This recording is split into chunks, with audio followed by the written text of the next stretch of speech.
Amanda Lear m'a massacré, Luana Belmondo révèle le non-star qui n'ont pas du tout apprécié sa cuisine.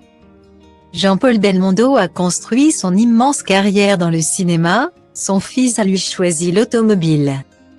Son épouse Luana s'est, elle, épanouie derrière les fourneaux. Après plusieurs années dédiées à l'éducation de ses 3 garçons Victor, Alessandro et Giacomo, la belle italienne a décidé de faire de sa passion, la cuisine, son métier. En 2010, les portes de Canal+ s'ouvrent grand devant elle, et on lui propose d'animer sa propre émission. Bienvenue chez Luana, sur la chaîne Cuisine TV. En 2011, elle teste ses talents pour C'est à vous. Une émission alors présentée par Alessandra Sublet, devenue l'un des chefs récurrents. Elle édite ensuite ses recettes italiennes dans un recueil, À table avec Luana. Elle a ensuite prolongé l'expérience notamment à la radio, où elle devient chroniqueuse culinaire pour la station de radio RTL. Une expérience qui lui permet de rencontrer nombre de personnalités, aux goûts parfois différents des siens. Dans un entretien accordé à Mehdi Amala, créateur du podcast Burnout, la belle blonde a révélé que nombre de ses invités n'avaient pas apprécié ses créations culinaires. Il y en a eu plein, a-t-elle ri, pas traumatisé pour dessous.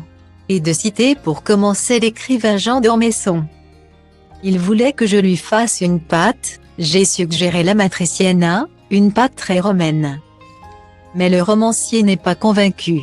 En pleine émission il a dit mais ce n'est pas du tout ça à quoi je m'attendais, enfin non, il ne parlait pas comme ça.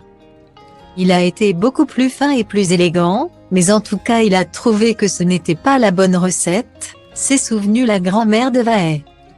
Autre déconvenu avec le grand Charles Aznavour, également peu réceptif au talent de Luana. Son plat c'était une soupe avec des pâtes et des haricots. Ça s'appelle pasta e fagioli. Malheur. Je lui ai dit que j'avais mis comme le veut ma tradition familiale, une couenne de jambon. Il m'a dit non. T'as pas mis du lard là-dedans. Il a rien voulu goûter et il a dit en direct de toute façon manger. Ce ne sera pas bon, autre invité à faire savoir ce qu'elle avait sur l'estomac. Amanda Lear. L'icône, à la langue bien pendue, n'a pas hésité à massacrer Luana Belmondo selon les dires de cette dernière, qui a payé le fait que l'émission était toujours en direct.